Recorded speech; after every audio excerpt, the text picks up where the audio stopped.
K97.5 Real Hip Hop and R&B. I am that girl Royalty Big C, not the little one. And today with me, I got Grammy Award winning producer, singer, songwriter, actor, hit maker Leon Thomas. How are Oh, you? look, I'm great. I'm great. It's a pleasure to speak with you.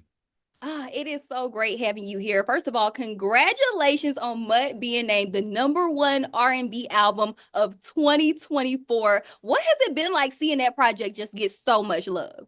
It's been amazing. I mean, me and my team, we've been working for years trying to get to this point. So it's just amazing to have these team wins. There's been a lot of people who have been believing in me at a time period where people really weren't sure if I was going to be able to, muster up momentum and success like this. So it's good. It's good to put some points on the board, and we're ready to do more of that. Oh, yes. Now, did you even see it getting as big as it's gotten? Yeah, I mean, to be honest, my world is kind of small. It's like studio, gym, Okay. maybe club here and there, but it's cool going out and going on tour and meeting people and hearing their experiences with the music, doing meet and greets and really talking with my fans and understanding how this music is impacting people. People are finding their first loves with my music as a soundtrack, all types of stuff. So it's just really cool to be a part of the culture, and I'm excited to, stay here if possible. Yeah. Yeah, look, and I'm glad you said that because one of me and my fiance's favorite songs by you is actually Blessing. Oh, So, yeah. we've been here. We've been here Yeah, you've been in the game. All right, cool. for a little bit now. Now, also, some big news for you is Mutt just hit the Hot 100 for the first time. Can you describe that feeling? Oh, it's an amazing feeling. I'm big on manifestation, and I have on my lock screen, I have Billboard on my lock screen. So every time I check, the time on my phone, like I see that in the background, and it's really cool to see that goal come to fruition. And we're just here to continue to push, so it's one thing at a time. Oh, that is super dope. We love manifestations. We love Yeah, that. yeah, yeah. Now you have had a crazy year. I'm talking about the Grammy. You had a sold out tour. Mutt is going crazy right now. For you, what has been the most surreal moment where you looked up and you like, dang, this is really happening? I feel like the Grammy moment was very surreal, because it's, you think about what it would feel like, and then you're there, and they have like this backstage, they call it the winner circle. So the second you win, they take you backstage, and they got all these cameras everywhere, and they hand you the Grammy, and it's just like literally like 40 photographers, smile, smile, go, go, go. And it's so cool to be in that moment. It was very surreal, and I'm really looking forward to hopefully being back there way more throughout my lifetime. But that first experience will always be special to me. Oh, yes. That just sounds so exciting because we don't ever get to see that part of it. We That's just the see. part people don't see. The part I didn't even know about. So it was definitely a surprise for me too. Yeah. Oh, that is so dope. Now, obviously, Snooze won a Grammy, and people on social media, I mean, even me, were super hyped when we looked up and we was like, oh, this was produced by Leon. That make a whole lot of sense. Now, how did it feel working with SZA? Oh, it's amazing. I've been a fan of hers since the mixtapes. So, to then get in the studio with her, and I'd been around her prior to her dropping her album Control, but the session for Snooze was way different than our first session. We really got through an amazing song, and I'm just glad that people resonated with it. Seeing the HBCUs play it in the marching band, and just like see how it was affecting people, even in the clubs. It's like more of a mid-tempo record, but they would always play Snooze in the clubs, and I really appreciate that. Yeah, I can't tell you how many people call up this radio station talking about some, can you play Snooze? I'm like, babe, I just played Oh, it like 10 minutes ago. I just played it, it's okay? all right. It's all right. Let's keep getting them dollars. For sure. Also, you just got some love from what? SZA, Kiki, and Issa. Yeah, I've worked with all three, so it was really nice of them to shout me out. Those are my sisters, man. I really respect them a lot. Okay, okay. Now, I do want to know what was the inspiration behind the Mud album? It was really just me documenting my life going in and out of situationships, and I was like fresh after a long-term relationship, and just kind of dealing with, getting back on your feet, and trying to figure out this kind of toxic dating cycle we're in right now with social media and all types of distractions. But I'm glad I was able to document my experience, because I know that, moving forward, looking back at all of this stuff, I'm definitely gonna laugh, seeing what I was thinking now, in my 50s and 60s. Yeah. And that did kind of bring me to my next question, which you kind of hit on it before when you were talking about SZA. But this is a question I love to ask artists just because I don't know, I get curious. What does a writing session look like with you? Like if we went to the studio right now, what would it look like? It's really relaxed. I like it to feel like we're just some human beings hanging out, and I feel like great songs can be a byproduct of great conversation. But a lot of times, um, I really love to let the artists do their own writing, and I'll just produce the track because I would love to hear their story. And if we have to nudge anything, we'll nudge something. But for the most part, I love to hear their own story. And for me, my favorite part is creating the landscape that they write around, like that music part is my favorite part to put together. Okay, sound like a vibe. Now, Yeah. Yeah. another big announcement is that you have a tiny desk coming up. Yeah, yeah, big deal.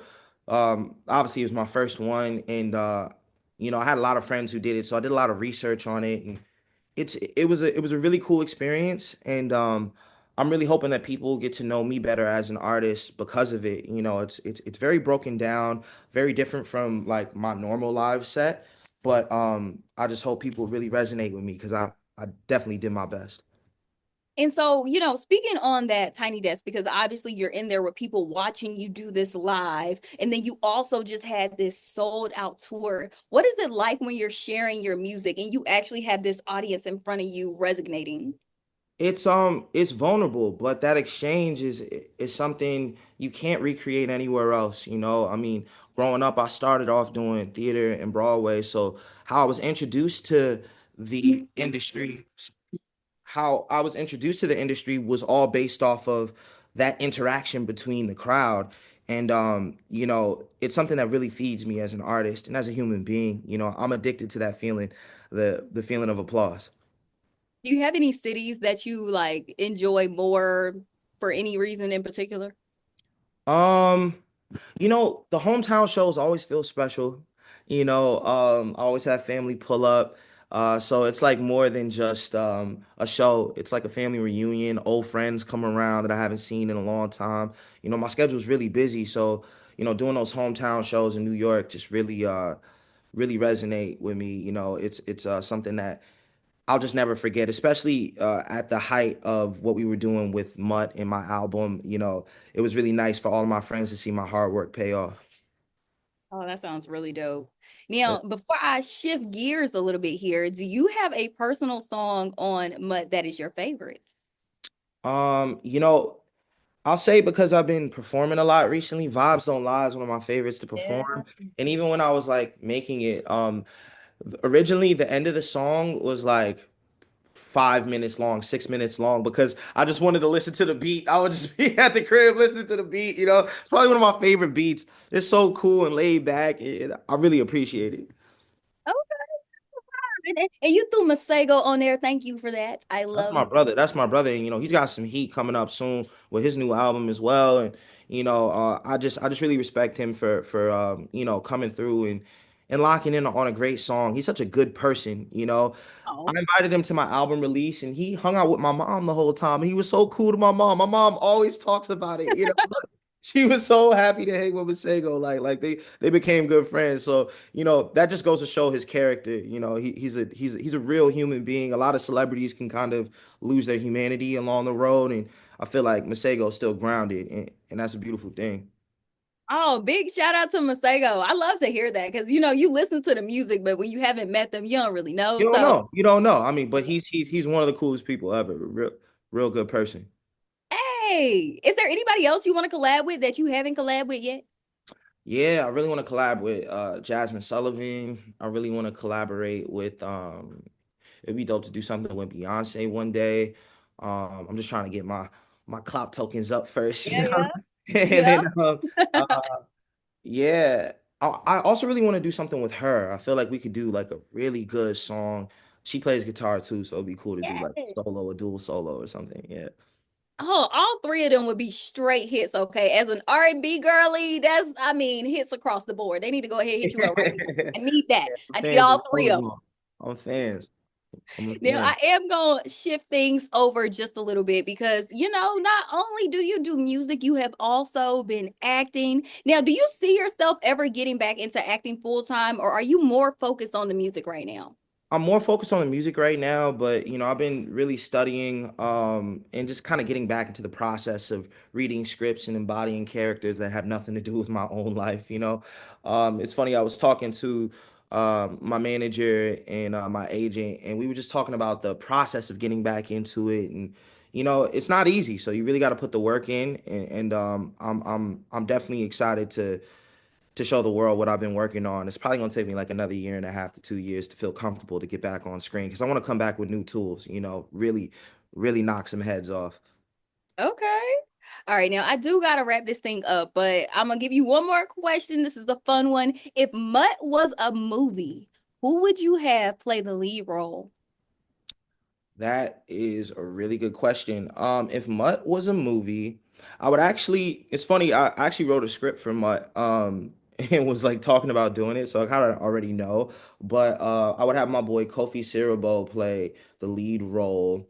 And then I feel like there would be musical performances in it that were more practical than like a musical, because in musicals it's like you're singing to camera and breaking the fourth wall. Like I want it to kind of be more practical and have like some of the cameos from all the features.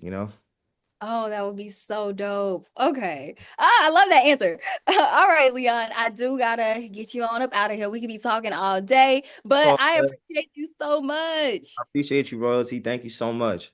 No problem. You have a good one. All right, now you too. Peace.